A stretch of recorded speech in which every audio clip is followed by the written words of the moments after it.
By the end of this video, the answer of should I swing trade or should I day trade is going to be very, very clear to you. I have been asking that same question for quite some time, and over the past year to 2 years, I've really come around to figuring out the true answer to that question and what works best for me and what will probably work better for others as well. And please don't take my word for it. I am not sitting here telling you I'm the most profitable trader of all time. I am just a guy trying to figure things out who has been in the space and who's been trading actively for quite some time now and has gone through a lot of the ups and the downs. I've seen what doesn't work. I've seen now some of what does work. And I'm now at a point where I am slowly starting to scale that up and to reap some more of the benefits of a lot of that hard work and a lot of that discovery over these years. So I want to start things off with my own experience. And if I were to go back to when I began trading back in 2018 into 2019, that's when I started to actually approach the markets with more of an attempt at a strategy. And by no means did I really have one, but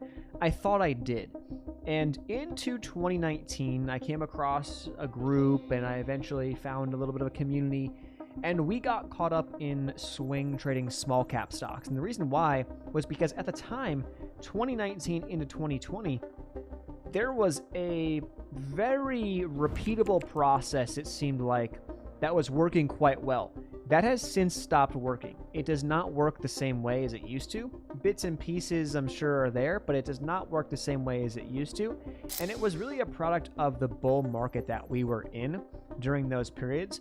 And of course, what happened in 2020 into 2021 with the influx of money during the pandemic. And my swing trading approach was really simple. I'd be buying cheap small caps or penny stocks that were beaten up, essentially cheap, on a chart basis and potentially a valuation basis as well.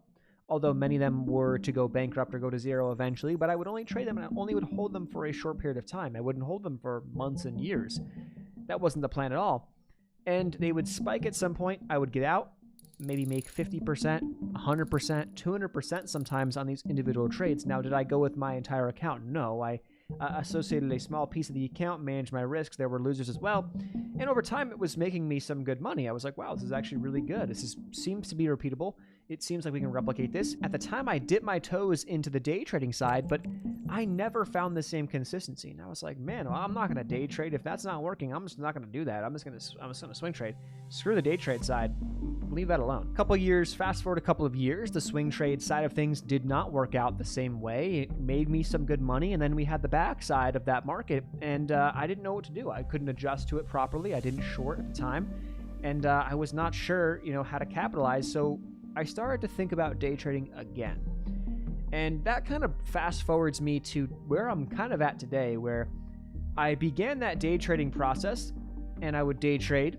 And there was a period of time for about a year where I did not swing trade. I only day traded. I was like, the thought of holding positions overnight, the thought of having to look at futures to wake up and go, oh my gosh, what's happening? I couldn't sleep. There was a very long period of time where I could not sleep because of that. And so I couldn't even imagine, that relationship with the market again. And so I said, screw that. And what I found was day trading was hit or miss. I would have some stretches of consistency, and then I would end up having a big loss or two, which was totally on my risk management and me, which I really am curious if I were to go back now with how I manage my risk, would I have ever experienced that? And would I be in a different place because of it? I don't know. But I would have these runs, and then I would, boom, give it all back. Runs and give it all back. And I think what it really was it was this mounting pressure and this mounting, like, oh my gosh, like I'm making all these small wins. It can be taken away at any point. And once I got a little smell or a little taste of blood, I didn't know what to do, and I just imploded. And I spiraled, as I talk about in a lot of past videos. It just a spiral. But over the past 6+ months, I have been experimenting more with getting back into swing trading. And what I'm finding in my own results and my own data is very interesting. And it got me thinking, are there more people out there in the successful trading space that lean on swing trading versus day trading? Because I feel like everyone has such a bias, and you hear from one person, no, you can never swing trade, and then somebody else says you can. But I've come to realize it's a lot more nuanced than that. So let me show you my results, and then we'll talk professionals as well. But first, a quick word from our sponsor, Iron Beam. Welcome to Iron Beam, the future of futures trading.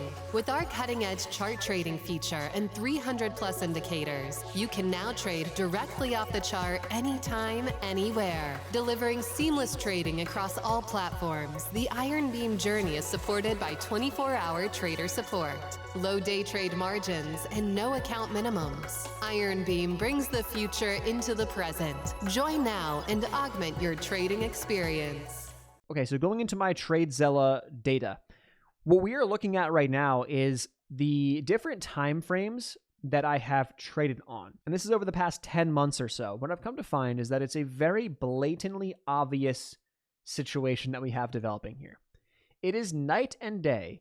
If you look at the amount of trades that I have taken on the 5-minute time frame and look at the P&L, look at the amount of trades on the 1-day time frame or the 4-hour time frame and look at the P&L. It is not even close. And when I say 4-hour and 1 day, those tend to be swing trades. I guess it's possible that some of those trades are day trades, but the vast majority of those trades are swing trades. They are on bigger time frames, and they are usually holds overnight, at least one night, many times multiple nights. Interesting, but do we see people who've been doing this for a living?